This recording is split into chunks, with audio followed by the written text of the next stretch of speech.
Assalamualaikum warahmatullahi wabarakatuh. Perkenalkan, nama saya Muhammad Madhabi Kahar dari kelas B. Hari ini saya akan menjawab pertanyaan dari Mites Pengantar Ekonomi. Pertanyaan pertama yaitu, apa yang Anda ketahui tentang konsep dasar ilmu ekonomi? Ilmu ekonomi diartikan sebagai ilmu yang pengetahuan tentang segala kegiatan manusia dalam memenuhi kebutuhan hidupnya sehari-hari.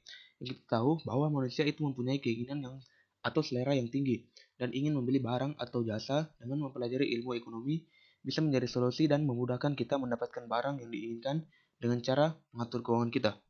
Kata ekonomi berasal dari bahasa Yunani yaitu oikonomia yang berarti manajemen rumah tangga. Asal kata oikos yang berarti keluarga atau rumah tangga dan nomos yang berarti peraturan atau aturan atau hukum. Oikonomia diartikan sebagai aturan masyarakat sebagai hukum kodrat yang menetapkan rumah tangga yang baik.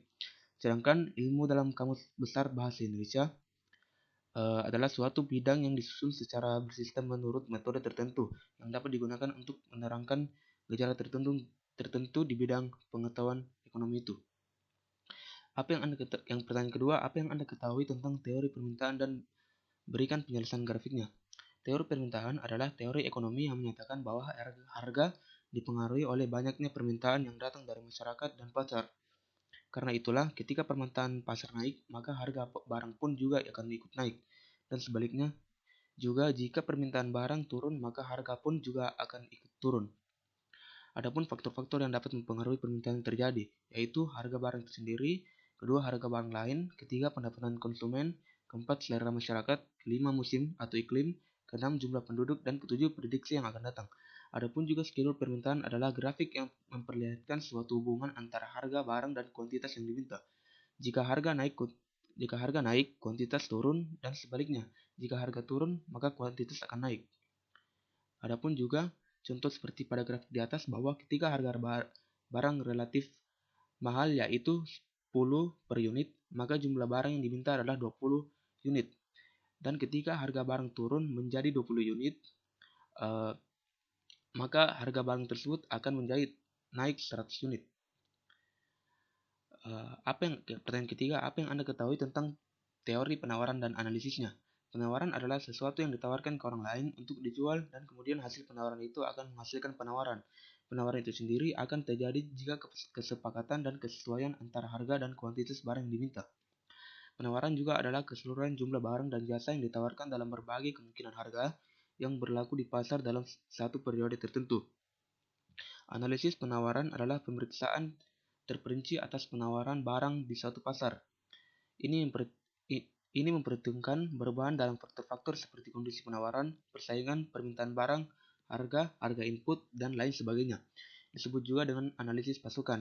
Schedule penawaran atau kurva penawaran untuk sebuah komoditi memperlihatkan hubungan antara harga dan pasar dengan kuantitas dari komoditas yang diinginkan, diproduksi dan dijual oleh produsen, sementara hal lainnya yang dianggap konstan. Singkatnya, kurva penawaran adalah hubungan antara harga dan kuantitas. Terjadinya kenaikan harga, maka kuantitas juga akan mengalami peningkatan. Dengan begitu, jumlah produksi pun akan diperbesar karena mengalami peningkatan. Adapun faktor-faktor yang dapat membuat penawaran terjadi, yaitu harga barang, yang kedua biaya produksi barang, ketiga kemajuan teknologi, keempat pajak, kelima tujuan perusahaan, keenam munculnya perusahaan yang baru, dan yang terakhir perkiraan harga di masa depan yang akan naik. Fungsi penawaran adalah supply yang dipengaruhi oleh harga barang, faktor produksi, keadaan iklim, pajak, subsidi, dan teknologi. Pertanyaan keempat, apa yang Anda ketahui tentang utilitas?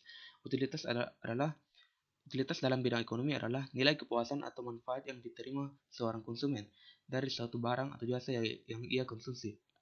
Jika tingkat kepuasan yang semakin tinggi, maka semakin tinggi pula daya guna suatu barang atau jasa tersebut.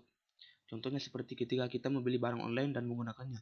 Jika kita mendapatkan kepuasan dan manfaat dari barang tersebut, maka kita pun juga akan merekomendasikannya kepada orang lain untuk membeli barang tersebut juga. Pertanyaan selanjutnya yaitu, apa yang Anda ketahui tentang elastisitas permintaan dan penawaran, serta berikan contohnya.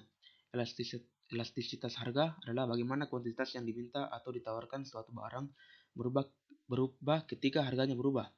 Dengan kata lain, ini mengukur seberapa banyak orang bereaksi terhadap perubahan harga suatu barang. Elastisitas harga permintaan mengacu pada bagaimana perubahan harga mempengaruhi kuantitas yang diminta suatu barang. Contohnya, harga sepeda motor turun sebesar 15%, sehingga jumlah permintaan sepeda motor itu naik 30%. Maka nilai elastisitas permintaannya adalah 2. Motor tergolong barang elastis karena nilai estetisnya lebih dari 1. Rincian perhitungannya adalah penurunan harga sebesar 1% menyebabkan peningkatan jumlah permintaan sebesar 2%. Dapat disimpulkan, jumlah permintaan sepeda motor sangat dipengaruhi oleh harga yang ditawarkan oleh penjual. Penurunan harga pada barang-barang normal akan berakibat pada peningkatan jumlah permintaan. Sebaliknya, elastisitas harga penawaran mengacu pada bagaimana perubahan harga dapat mempengaruhi kuantitas yang ditawarkan suatu barang. Singkatnya, jumlah penawaran barang akan sangat dipengaruhi oleh harganya. Pertanyaan selanjutnya yaitu, seberapa penting motivasi menunjang kesuksesan Anda? Menurut saya, motivasi itu sangat penting, dikarenakan bagaimana cara motivasi tersebut dapat dijadikan inspirasi atau dapat jadi inspirasi, di mana kebanyakan orang sukses biasanya mengalami kegagalan dulu di masa lalu. Namun karena mereka bekerja keras dan serius belajar dari pengalaman mereka, maka itu menginspirasi saya dan memberikan motivasi supaya lebih semangat dan tidak mudah menyerah.